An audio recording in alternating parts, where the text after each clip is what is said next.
a month or so ago, Saudi Arabia beheaded 8 Bangladeshi men in public for the murder of one Arabic citizen. That's right, 8 men paid for the death of one person. Let's talk a bit about the trial. The trial was in Arabic, and these men understood Bengali. Indeed, some would have understood a bit of broken Arabic, but not fluently. In fact, in the appeals case, when that took place, some of the 8 men were not present to hear about their gruesome fate. Indeed so. But most importantly, let's talk about how the Western media behaved towards this.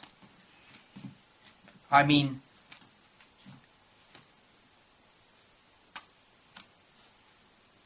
there's always the case where if an Iranian woman was to be flogged in public in the streets of Tehran, £100 bets you that it would make top headline. From the BBC through to CNN and through to Fox News, it will be top headline. Trust me, take my words for this. But what about the case of these 8 Bengali men being gruesomely, heinously, maliciously beheaded by Saudi Arabia? What did the Western media say? Let me tell you this. Nothing. That's right, nothing. In fact, the BBC hardly mentioned anything about it. To be fair with them, they did talk about it a bit in the Asian section of the BBC website.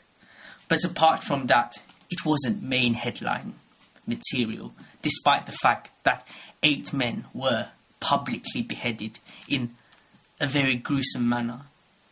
In fact, with the BBC,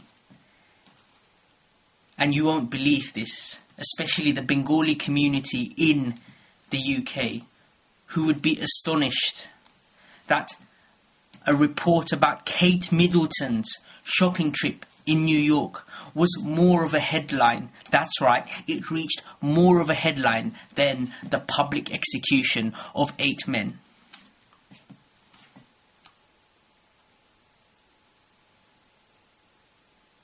What about Reprieve? What about Amnesty International? Surely they should have made something about it. Surely they should have made a major spectacle out of it, and rightfully so. But did they? Hardly. Shame on Reprieve. Shame on Amnesty International. You hardly did anything about it. You hardly took it to the news corporations to release. People were unaware of this. I, myself, only recently saw it the other day. But let's talk a bit about Saudi Arabia now, and the hypocrisy of the West to follow and to accept Saudi Arabia. Despite the fact that Saudi Arabia beheads people in public, prior to the 8 Bengali men being beheaded, a Sudanese man had been beheaded in public for witchcraft. And prior to that, an Indonesian maid was executed in public. What is the Western media saying about Saudi Arabia? Let me tell you this, nothing. The reason why? Double standards. Saudi Arabia is a partner, and so the West doesn't care. So much for the democratic Libyan intervention. Fools. Fleeceman, carry on. Dunno.